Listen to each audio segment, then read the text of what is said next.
জনগণের রায়ে সংসদ সদস্য নির্বাচিত হলে ম্যানগ্রোভ ফরেস্ট সুন্দরবন নিয়ে মহাপরিকল্পনা রয়েছে।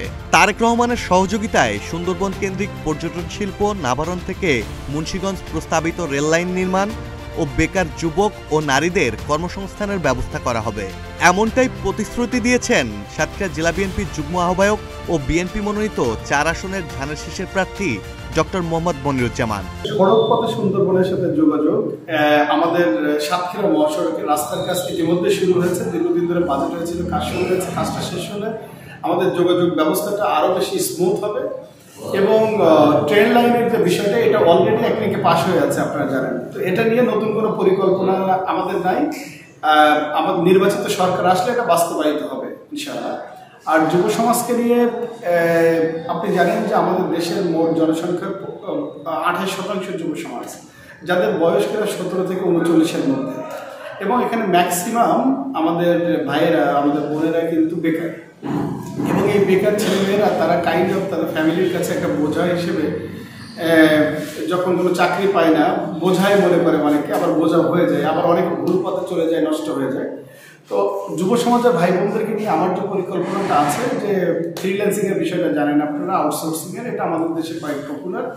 আমি মূলত ফ্রিল্যান্সিংয়ে আমাদের বেকার ভাইদেরকে স্কিল ডেভেলপমেন্টের মাধ্যমে তাদেরকে উদ্বুদ্ধ করে তাদেরকে আন্তর্জাতিক যে ফ্রিল্যান্সিং ওয়েবসাইটগুলো আছে সেখানে তাদেরকে কানেক্ট করায়, তারা যেন ঘরে বসে বসে ডলার ইনকাম করতে পারে। আপনারা জানেন গত অর্থ বছরে আমাদের দেশে $2.2 বিলিয়ন রেভিনিউ এসেছে। প্রতিদিনের বাংলাদেশকে দেয়া সাম্প্রতিক এক একান্ত সাক্ষাৎকারে বিএনপি নেতা মনিরুজ্জামান কথা বলেছেন। তিনি বলেন, প্রতি বছর ঘূর্ণিঝড় ও জলোচ্ছ্বাসে ব্যাপক ক্ষতিগ্রস্ত হয় তার নির্বাচনী এলাকা সাতক্ষীরার উপকূলীয় অঞ্চল শ্যামনগর ও সুন্দরবন। ক্ষতিগ্রস্ত রাস্তাঘাটের উন্নয়ন, ঘরে ঘরে বিদ্যুৎ, টেকসই বেড়িবাঁধ নির্মাণ, স্বাস্থ্যসেবা, সুপেয় পানি ও স্যানিটেশন ব্যবস্থার আধুনিকায়নকে সর্বোচ্চ গুরুত্ব দিবেন তিনি। সুন্দরবন যদি আন্তর্জাতিক মানের পর্যটন কেন্দ্র হয় তাহলে তো পুরো ইনফ্রাস্ট্রাকচার ডেভেলপমেন্টটা হবে। সেই ডেভেলপমেন্টটা হলে অলরেডি তখন কিন্তু আপনার এই পার্মানেন্ট বেড়িবাঁধের ব্যবস্থা হবে, তখন নদী ভাঙনের বিষয়গুলো থাকবে না। তো আমার সর্বোচ্চ চেষ্টা থাকবে যেন, যদি আমি পার্লামেন্টে যেতে পারি, এই তারেক রহমান সাহেব যে প্রতিশ্রুতিটা করেছেন সাতক্ষীরাবাসীর কাছে, সেই প্রতিশ্রুতিটা যেন প্রথম বাজেটেই বাস্তবায়িত হয়, সে ব্যাপারে আমার সর্বোচ্চ চেষ্টা থাকবে। ডক্টর মনিরুজ্জামান আরও বলেন, বিএনপি যখনই রাষ্ট্রীয় ক্ষমতায় আসে তখনই তারেক রহমানের নেতৃত্বে জনগণকে সাথে নিয়ে উন্নয়নের ধারা ফিরিয়ে আনে। অন্তর্বর্তী সরকারের ঘোষণা মোতাবেক সুষ্ঠু নির্বাচন হলে জয়লাভের শতভাগ আশাবাদী বলেও জানান মনিরুজ্জামান।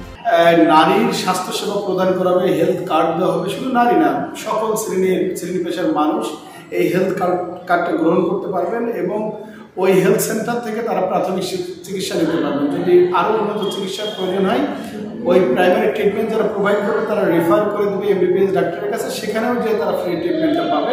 তো স্বাস্থ্য খাতে, চিকিৎসা খাতে একটা আমূল পরিবর্তন তারেক রহমান সাহেব, উনি বিএনপি যদি রাষ্ট্র পরিচালনার দায়িত্বে যায়, উনি আনবেন। এবং উনি এটা যে বলার জন্য বলা না, এই জন্য বলেছেন জাতীয় রাজস্বের 5% এই স্বাস্থ্য খাতে উনি বিনিয়োগ করবেন।